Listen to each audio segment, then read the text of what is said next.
kavod rom yevod navo hay ray ray ray ray ray niet kavod rom yevod navo hay la la la ray ray ray la la la la la la la la la la la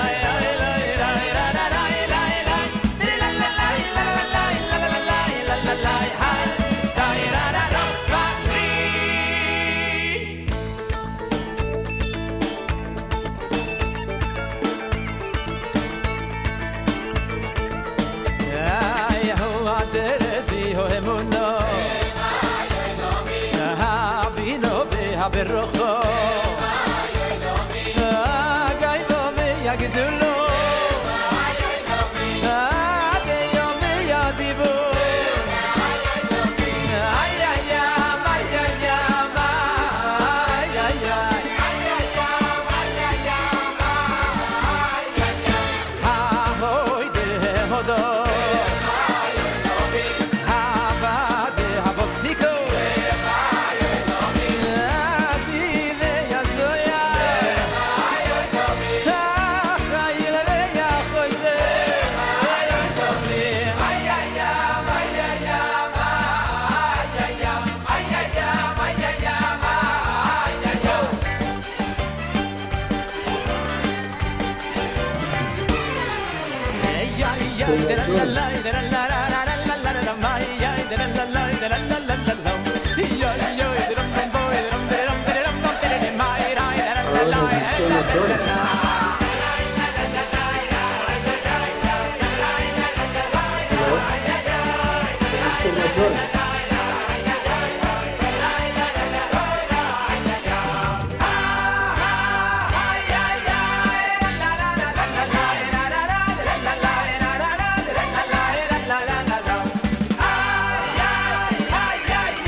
Hi, good evening, everybody. Just before the webinar starts, Rabbi Baddiel, I think, is battling with load shedding. So if you could just, he's coming on right now.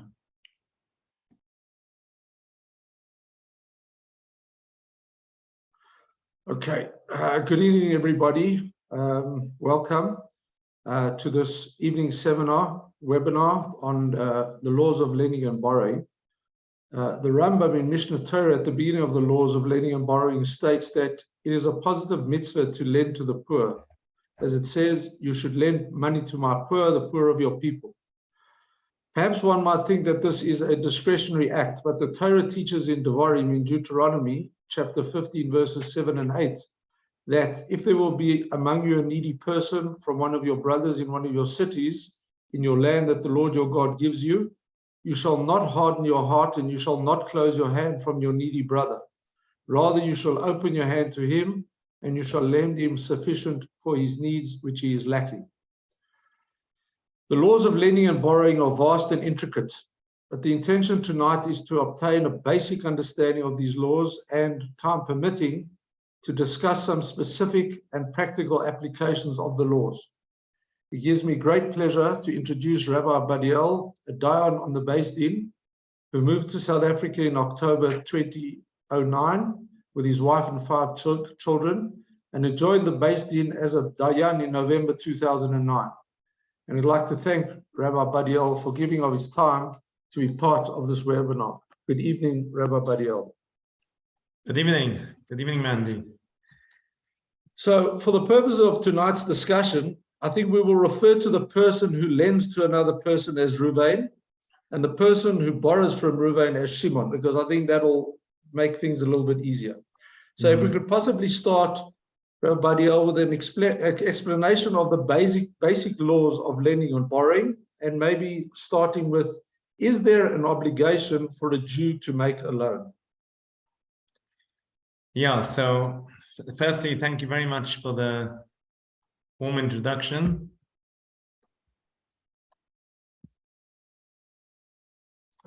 We seem to have lost Rabbi Baddiel to load shedding.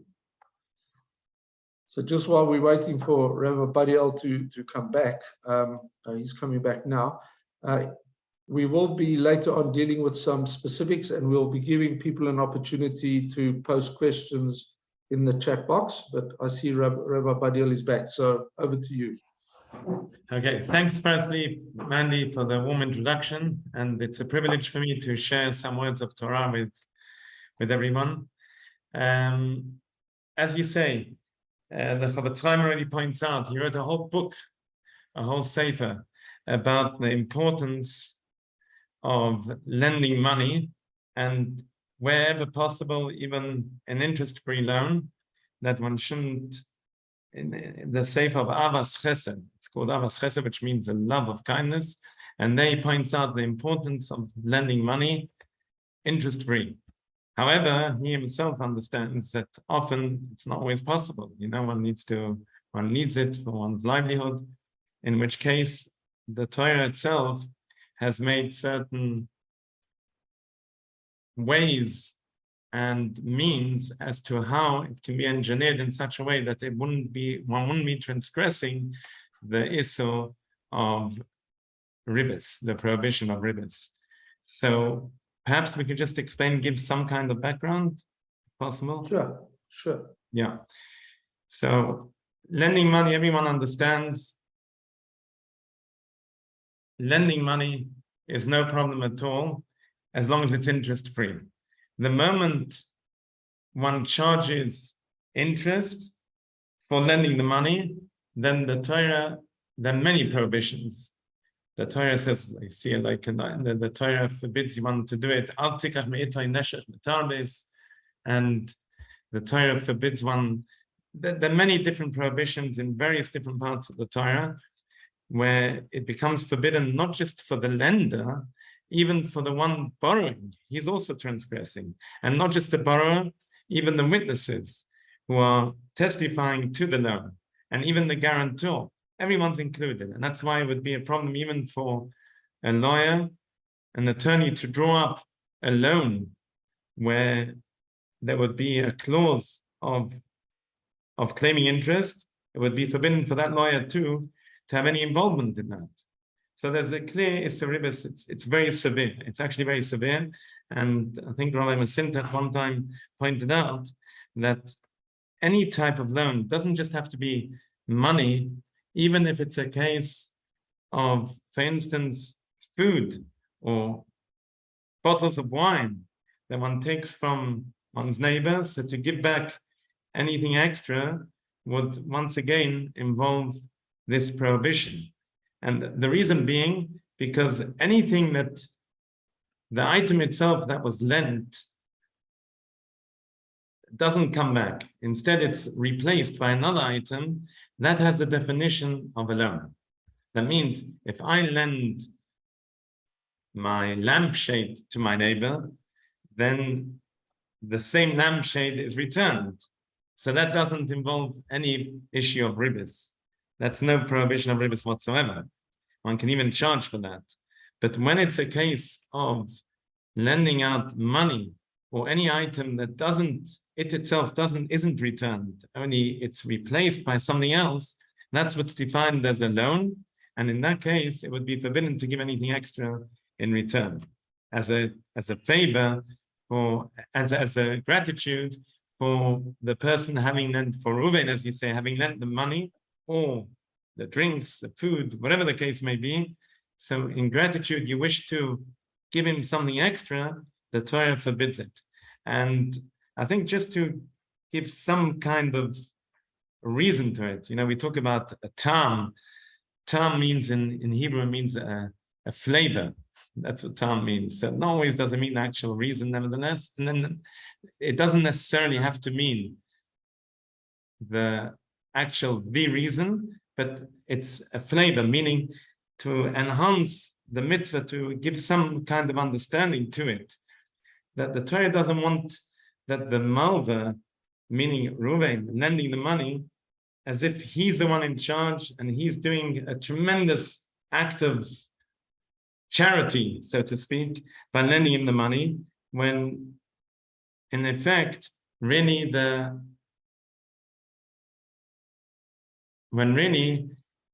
we know that the Torah considers it to be the money belonging to Hashem. And therefore, because of that, the malva, if you take note, it's not actually called charity. When we give charity, it's called tzedakah. Tzedakah means righteousness, which means it's the correct thing to do. And likewise, Reuven, that has money available, should be lending money, not as a tremendous favor, rather, it's the right thing for him to do. And therefore, he shouldn't be charging for this service. And as the Torah Tamima points out, anyone that's involved in this club, so to speak, anyone that's Jewish, is encroaching on this issur, on this prohibition, should they be taking any interest.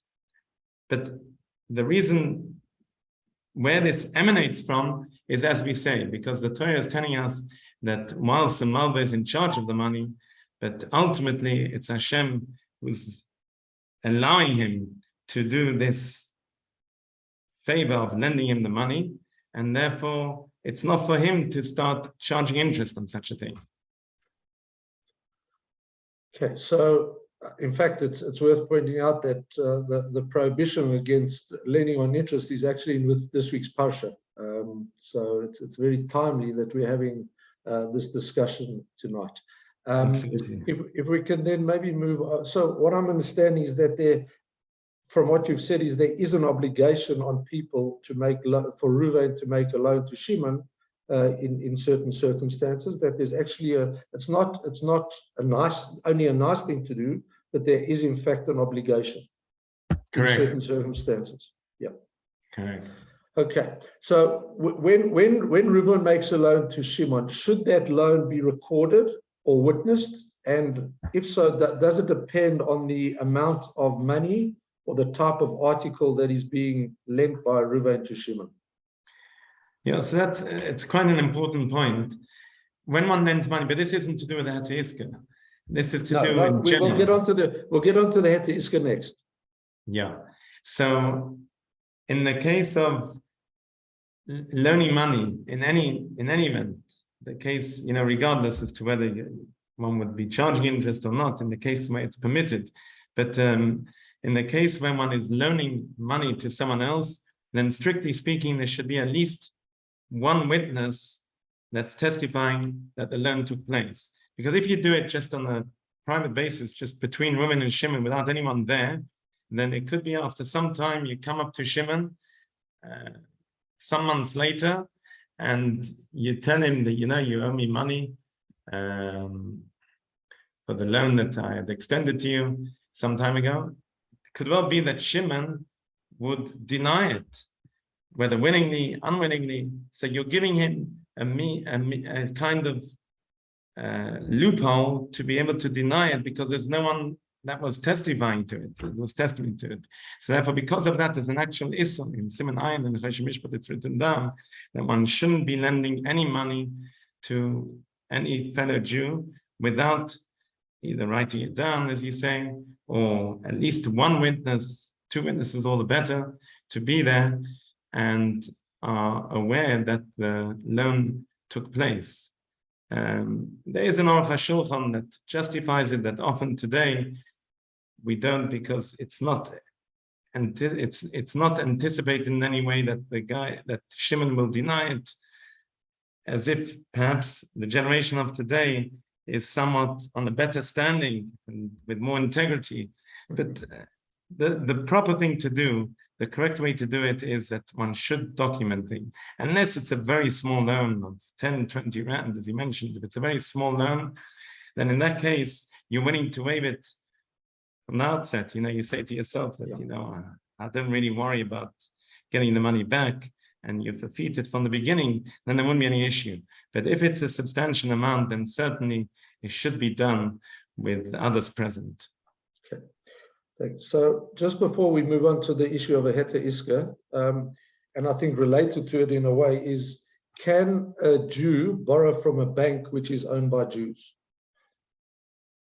Yeah, okay. So I think perhaps I'd like to come back to that question. Okay. But I think first I'd like to just give a background of heter iska and explaining how it's done, and then we'll go into the issue of the banks and how that should be dealt with. So I think what we are going to do is we're going to post on the screen the basic content of a heter iska, so that people can look at it while you explain the background and how it works. Excellent. I think I see one question here. Yes, with regard to lending to friends or family. Family come first. It's a good point. Family do come first, but there's also a mitzvah to lend even people outside of the family circle. Anyone, a Jewish friend, is certainly, one has that same obligation to lend to anyone in need. Anyone that needs a loan, and there's certainly this mitzvah, this obligation to lend money and try and support him. And the actual mitzvah is to help him before he falls, to make sure that he doesn't fall, because then it's far harder to bring him back up. So therefore the mitzvah is when he's in need, before the fall. Yeah. Okay, so now just to give some kind of background, so as we've explained, interest-free loans, the Torah encourages, and as we mentioned, it's a mitzvah to do so. Now, when it comes to taking interest, there's a prohibition, there's a clear prohibition in the Torah, and as Mandy mentioned, even in this parasha, there's yet another prohibition. The Torah says, that you mustn't take any ribis.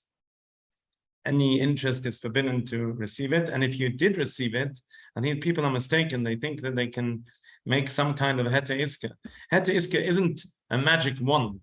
It's not something which somehow, you sign on this type of shtar that's presented here, and then fine, everything's fine. One has to try and understand it, and to be cognizant of the fact that if the heter iska wasn't done and you've already collected the money unlawfully, so to speak, illegally, meaning against the Torah, then you have to return it. In fact, the Gemara says, which means that Beis Din can actually demand that you return the interest that was taken. And there's no heter iska that can help retroactively. In the mafreya, to do something retroactively, that's not something that can be done.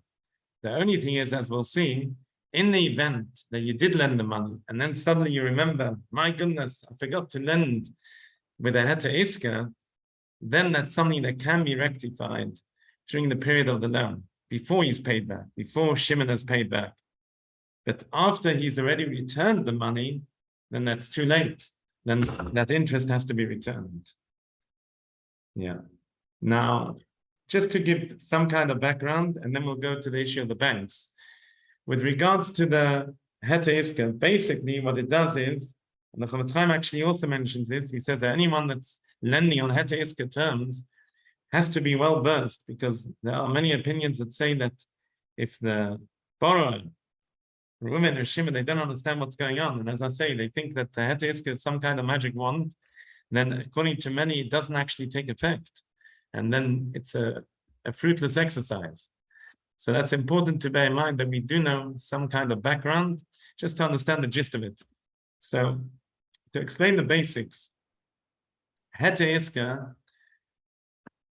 in its very nature, changes the loan, that it's no longer considered a loan. It's based on the Gemara about Matzir Kuftanad, 104b, where there the Gemara discusses the case of an iska. Iska basically means it's an investment. That's really the literal translation of the iska. Iska means and investment, that means instead of categorizing it as a loan, it's an investment. Now you may ask, why should there be a difference? Call it whatever you want. The answer is that there are many halachic ramifications, differences as to whether it's a loan or it's an investment. If it's an investment, which the Gemara refers to as half milva and half picadon, typically an investment would be a half loan and half a deposit, which means that, for instance, let's just give some figures to it, just to make it easily understood. If I lend someone, for example, 1,000 rand, so if I lend him 1,000 rand, he has to give back 1,000 rand. That's in the case of a regular loan. He has to give back 1,000 rand. What happens if I'm Shimon, right? And I tried to invest the 1,000 rand into an investment that I thought would be very worthwhile and, up and coming, and it failed. Would I be exempt from paying that 1,000 rand back in the case of a regular loan? What would you say? Most certainly not. I wouldn't be exempt. I would have to pay it. Whatever happens to it, even if it's something which is unforeseen, that means it's something which unexpected. It's not something which should have happened. The bank went bust, and it was so far-fetched. The entire American economy collapsed. Or whatever the case may be, something which is completely unexpected, unforeseen. Nonetheless, I'm still obligated to pay that 1,000 rand. I have my full obligation, responsibility, liability to pay the 1,000 rand back. So now, what you say, Rabbi Baddiel, is that in that circumstance, the risk passes from Reuven to Shimon. In other words, the risk in losing the money is Shimon's, and he has to pay it back fully. And it's entitled. Correct. That means a regular loan, as we all know, a regular loan, the risk is entirely on Shimon, entirely. And no matter what could have happened, Shimon has to pay that loan back in full. Now, that's all very well in the case of a loan. But when it comes to a case of a deposit, an investment, which Reuven invests money with Shimon. Now, note the difference here. When he invests money and he says that we're going to share in the profit, they become partners. And in that case, it's true that Shimon will also have to give some of the profit to Reuven. That means if the money is to make profit, then he'll have to share it with Reuven. After all, Reuven is an investor. But nonetheless, although he's an investor, but the one managing it will also be entitled to take half the profit. And that's fully understood because he's doing all the work. Reuven is giving the money, Shimon is investing it, and he's going through all the effort of making sure that it should be invested responsibly and into the best possible shares, into the best possible company, and therefore he's also entitled to a share. So often it would be a case where it would be 50-50. That if there to be profits, then 50% would go to Reuven, and 50% Shimon would be able to keep.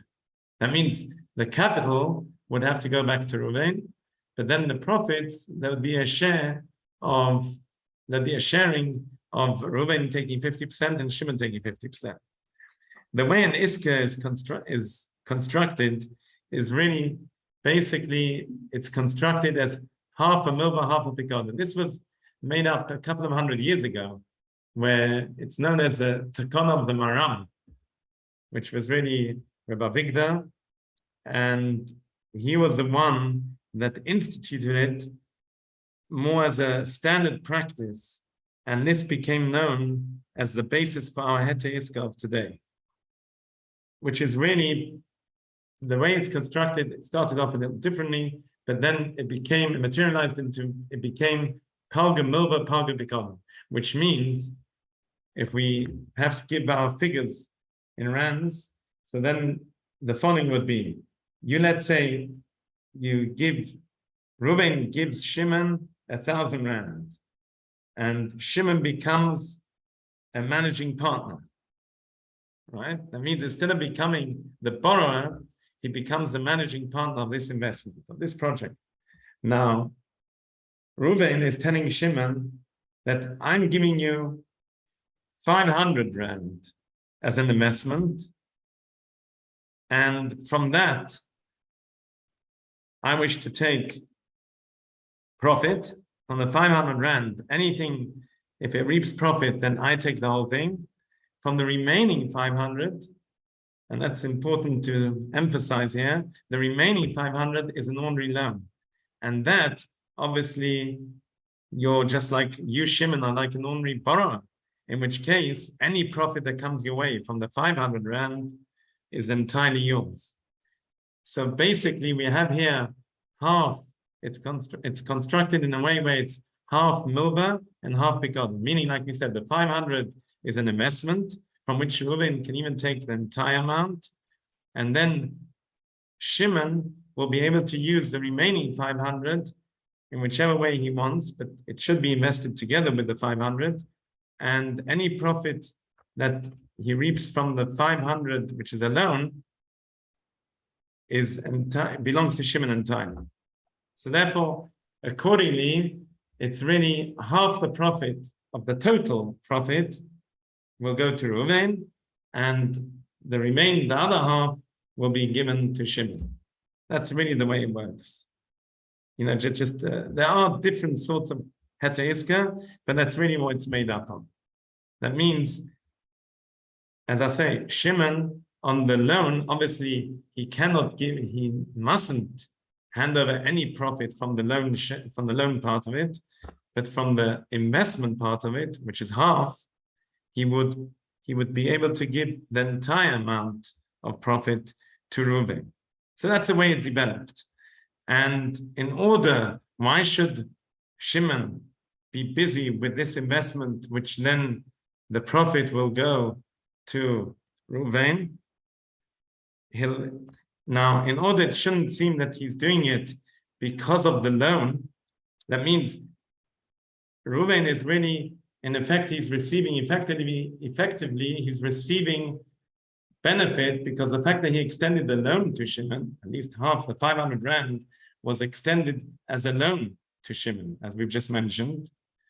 Because of that, Shimon feels that he must look after the investment and give the profit of the investment to Reuven, which is also forbidden. That's something because he's doing it due to the loan. So once again, Reuven is benefiting from the loan. So that's something which shouldn't be done. And therefore, for that, there's a small fee which is payable to Shimon for his managing task, for his managing the investment. That means for him managing the investment, which half of it is the investment from which the profit will go to Reuven. Because of that, it's permissible, because he's being paid for managing that investment. That means there are two things that Shimon's doing effectively.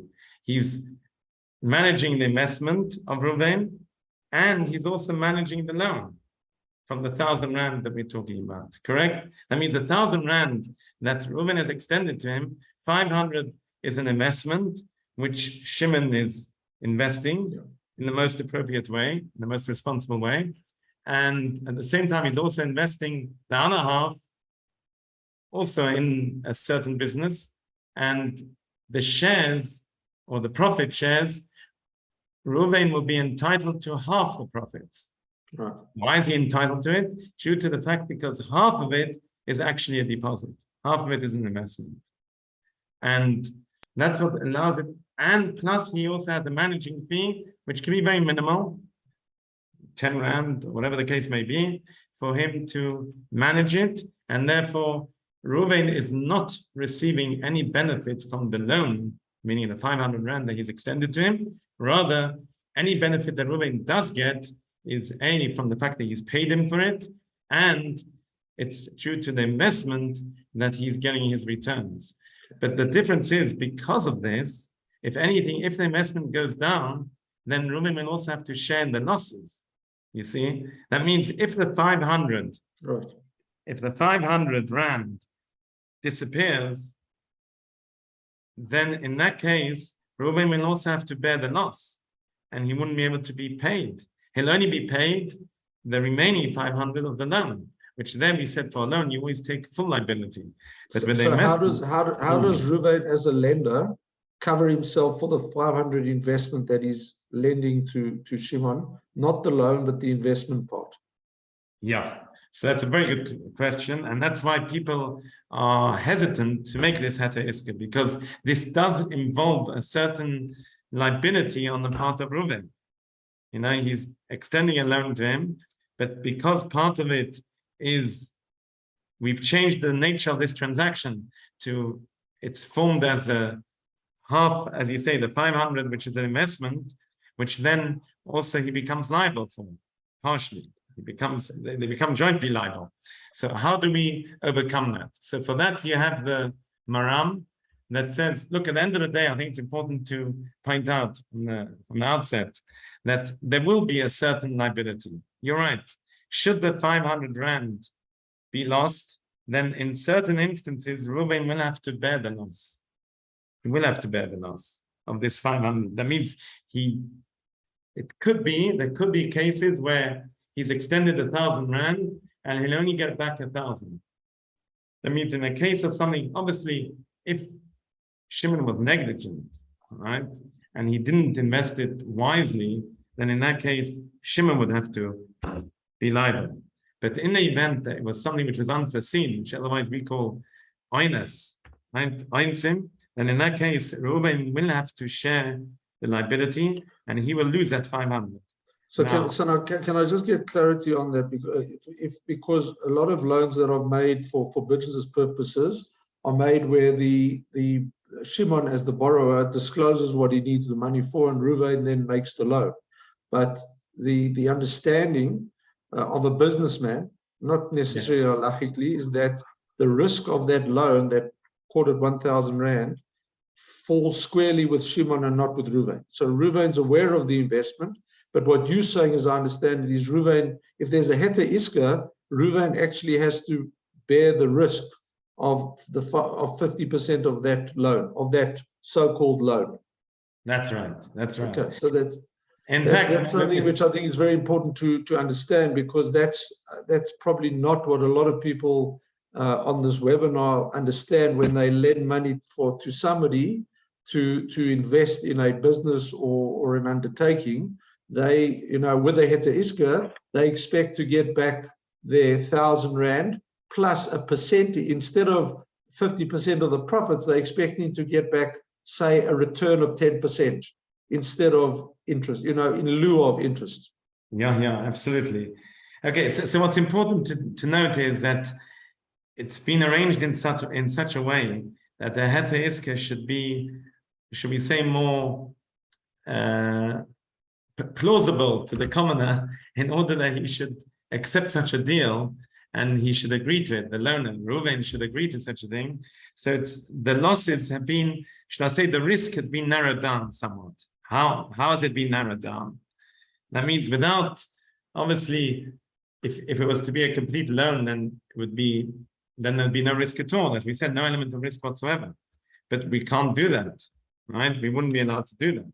So there has to be an element of risk. However, the element of risk can be narrowed down, and the way it is done is as follows, that in order to make him secure for the actual capital, we say that should Shimon come back to Reuven and say that, what can I do? I invested it responsibly, and nonetheless, the bank crashed and the whole stocks and shares, everything went down. So in such a case, Reuven could say, I want you to verify this with witnesses, and halachic kosher witnesses, kosher halachic qualified witnesses. Or he could say even, I want this to be qualified by a certain rabbi, the rabbi of the community. That means he can narrow it down in order that Shimon should be able to excuse himself and relieve himself of the liability, half of the amount. He would have to bring witnesses and it used to be the Rav and the Chazan, meaning not just some astute businessman. Rather, it should be someone that doesn't know too much about the business world, and he would have to qualify and testify to the fact that those 500 rand were lost and disappeared ba'inus. That means without being any fault on the part of Shimon. And only then, only at such a stage, will then Shimon be exempt from paying that money. That's in the case of the Eidim, and that's in the case of the capital. And in the case of the profit, there it was set up in such a way that for the profit he'll be exempt if he has to make a shvur. He has to make an oath at the Beis Din that there was no profit. And until such time, it's to be assumed that there was profit. So that means until he brings witnesses, and until the witnesses come forward, and as we said, there can be specific witnesses. And in the case of the profits, he would have to make a shvur, he would have to make an oath at the Beth Din. Until such time, it's to be assumed that the capital is there and the profits are there, in which case he would be liable and he would be obligated to hand it over. So what I'm hearing is that while it is possible to mitigate the risk of Reuven as the lender, exactly. Assuming that Shimon can bring the witnesses, he can be absolved of his obligation to pay the half, the loan, the investment, as well as the share of profits. Okay, right. Which I think is very important for people to understand. So maybe we can just move on while we're talking about a Heta Iska, because a lot of loans that are made in our community, particularly over the last 2 years when hard times have fallen on members of the community, are loans not necessarily for business purposes, but for necessities, for putting food on the table, putting kids through school, university, medical bills, etc. Is there any way that Reuven, as the lender, can, and in some circumstances, Reuven has to go and borrow money from the bank or go into overdraft in order to make that loan to Shimon. But he feels that there's an obligation and a need to assist Shimon, so he does help. Is there any way that Reuven can recover the interest that he has to pay to the bank or any bank charges? Yeah, so Ramosha actually discussed that. Ramosha Feinstein, a very great halachic authority of the previous generation, and he explained, you see, I'll just add in just one small detail, which is added in the case of the Heta Iska. In a general Heta Iska, you'll take note that instead, it's often very onerous to start working out how much profit there was, and by what time, when was this profit made, when was this earned. So it's generally put out in such a way that should Shimon hand over a 2% of the 500 rand monthly, then that would be acceptable to Reuven, even if the profit could have been higher. That means there would be a standard amount. That's really the way the Heta Iska is constructed, just to make it easier. And in that case, he would have to, if he would want to change the amount and say that he didn't really earn, then as we said, he would have to bring witnesses, certain witnesses, and he would have to make a shvur, which can be very cumbersome, and he wouldn't do it, and therefore he would continue making these payments, even if there could have been losses. Now, as we say, and as you pointed out correctly, this is an investment. So if Reuven doesn't know exactly what's going on, and he just says to Shimon, look, I know you're in need of money, I'm giving you this money, I don't know what's going on, my understanding is that you're going to make sure that there'll be some profits, and just to make it easier, because as we said, it'll be very onerous to start working out, you just pay me monthly. Obviously, he wouldn't be able to charge him after a couple of days. It would have to be after a month, after a relative time period where he's able to make that money grow. And then he tells him that you just pay me the 2.5% profit, and that's it. Now, Shimon may not invest it in a responsible way. He may use it to pay off his debt, as you say. But Shimon, so long as Shimon is making the payments that he obligated himself with, the 2.5%, profit that he said he would hand over to Reuven, that's what Reuven would receive. And until such time that Shimon will be able to prove otherwise with those witnesses or with an oath, Shimon would actually be obligated to hand over this amount. In the event that Reuven knows exactly what's going on with Shimon, and he knows that Shimon is using it purely to pay off a debt, and he's not using it to invest it at all, then in that case, there is a halachic issue with Reuven receiving profit from that, because there is no profit.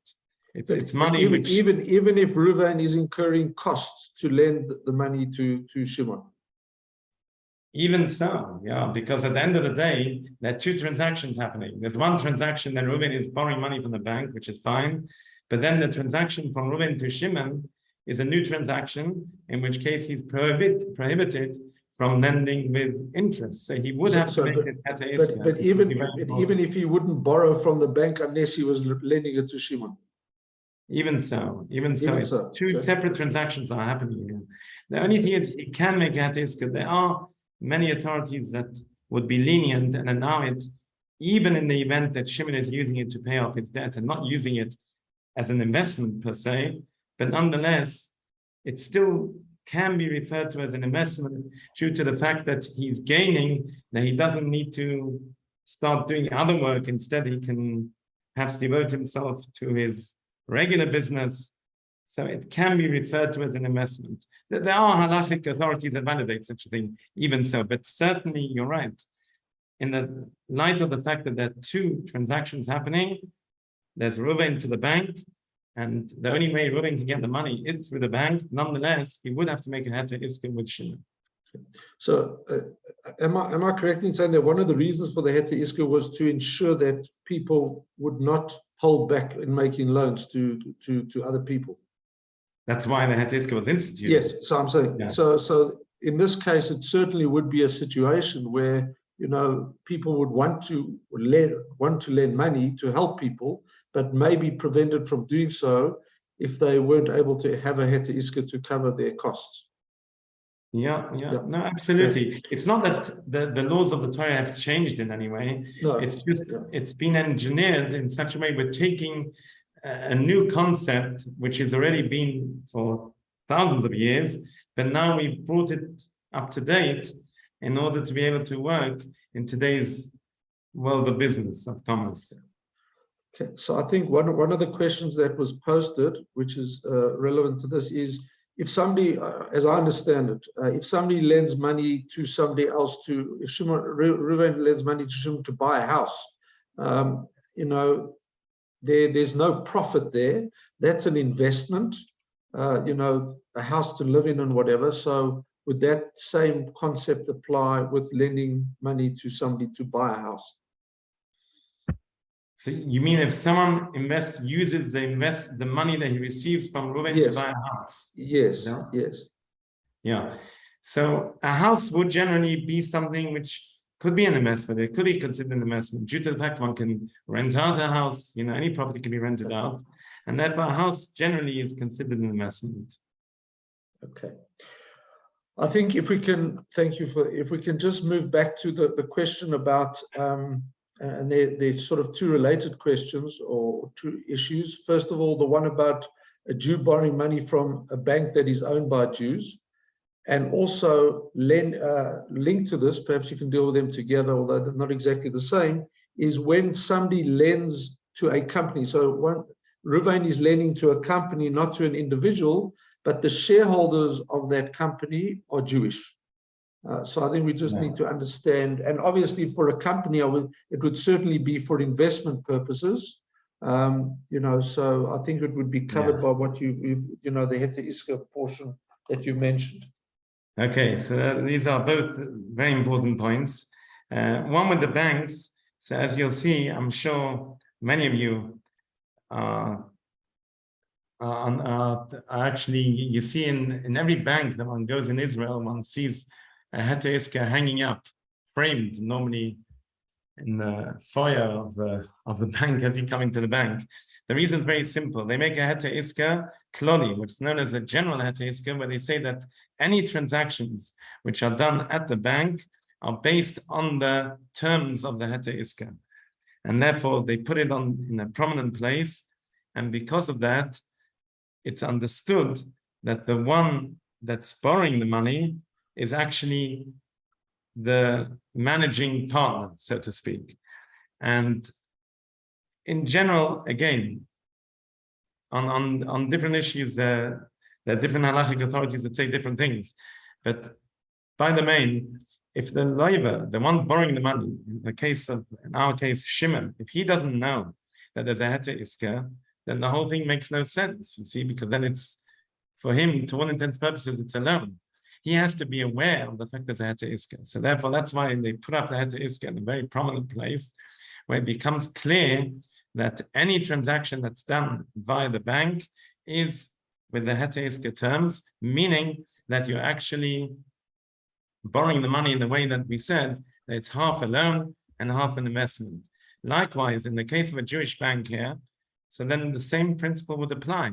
There would have to be a heter iska klali, which means a general heter iska, that any transaction that they're doing to Jewish, and anyone Jewish that's borrowing money, because in the case of a non-Jew, it's permitted to take interest. But when it's a Jewish person borrowing money, then he borrows money under the heter iska terms, which would mean that it becomes transformed to a half loan, half investment partnership. That's the way it would work, based on the same principles we discussed. There is only something which is important, because you mentioned about borrowing from a company. In the case of a company, you see, this goes back to a very old debate of many tens of years. I think companies have existed the past 150 years. It's been a very long debate among many different halachic authorities as to whether, do we consider a company, as in the civil law, as a separate entity? And when you're borrowing from someone, you're not borrowing from anyone, really. You're borrowing from a kind of entity that's been set up. Or does the Torah not recognize the company as such? And opinions vary very much. You know, it has ramifications with regards to chometz, with regards to interest that we're discussing here, with regards to Shabbos, and with regards to many different issues. There is Rabbi Moshe Feinstein. He says that if the company are borrowing the money, then in that case, seeing that it's limited and it's not going to go beyond the company's assets. That means, should the company fall, then the Ruvain will not be able to charge it to the person in his own personal capacity, correct? And based on that, he said that would not be considered ribas. Yeah, others argue on it. So the best is that one should do a heter iska nonetheless.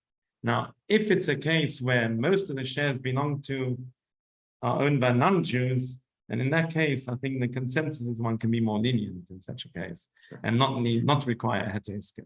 Okay. So I think we've almost out of time, but I would just like to end off, if we can, with for you to explain the concept of a prisbul, which is related to loans, to making loans, and just briefly to explain the concept of prisbul and the current applicability and when it should be entered into. Right. So for that, just very brief. It's important to take note that when it comes to Shemitah, that means the sabbatical year, which is this year. This year, we're coming to the end of the 7th year of the Shemitah cycle. In that case, the Torah says also, just I think 2 parashas back, Shomait Kabal Mashayadai, where there the Torah points out, the Torah says that all loans are to be cancelled. That means as we come to the close of the Shemitah year, which is now Erev Rosh Hashanah. Erev Rosh Hashanah, as we're coming up just before Rosh Hashanah, as we're entering the new year, which will be the first year of the new Shemitah cycle. So as we're coming to the close of the Shemitah cycle, all debts are to be cancelled. So if I have a debt of 10,000 Rand, which Shimon owes me, then I will not be able to claim it after the Shemitah year. If I can claim it now, all the better. But if I haven't claimed it, and then I come Tzon Gedalia, a day after Rosh Hashanah, to claim the money, then Shimon can turn around to me and say, sorry, matey, but the Torah has cancelled all the loans. And in such case, obviously, we're not talking about salaries or different wages which could be owed to a worker. That's not called a loan. But under certain instances, if it's totaled up, then it could be considered a loan. But generally, we're talking about a loan would be cancelled at the end of the Shemitah year. In our case of the Heter Iska that we're discussing, then once again, we go to our example of 500. So the 500 loan part of it would be cancelled. The 500 investment, he would be able to reclaim. But the 500 loan, he would not be able to reclaim. Now for that, people were stopping to lend money. When it came close to the Shemitah year, people were afraid, they'd lose all the money. So for that, Hillel instituted, this is many hundreds of years ago, in the time of the Gemara, Hillel instituted a prusbul, which means that a prusbul is really effectively a document whereby you're handing over your debts before the close of the Shemitah year to the Beis Din. Now, in the event that one handed over one's debt to the Beis Din, that means one already, let's just for argument's sake, one already submitted a claim against Shimon at the Beis Din. So when you handed over the document to the Beis Din, in that case, it will not be cancelled. And the reason being is because when it's in the hands of the Beis Din, it's no longer considered claimable. Rather, it's as if, to some extent, it's been claimed already, so to speak, because people are confident that the Beis Din will be able to retrieve the money. So in that case there, the Shemitah will not cancel such a debt. Hillel extended it even further, and he said that even if you don't actually submit or hand over your documents to the Beis Din, even if you say verbally, or you write a shtar, that I'm hereby handing over my documents to the Beis Din, but you don't physically hand over your documents to the Beis Din, that's good enough to stop Shemitah cancelling the debt.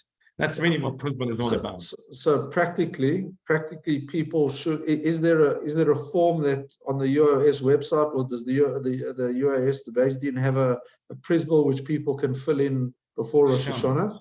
Okay, which I would urge people to do, so that they halachically in line with what needs to be done before the end of the Shemitah year. Absolutely. There will be, I think in a couple of days, there will be something on the website. It should be done the latest time possible. That means the last day of the year, all the better. Because if you do it now, then if there's any debt that will be taken after the prusbul, then Shemitah will cancel that debt.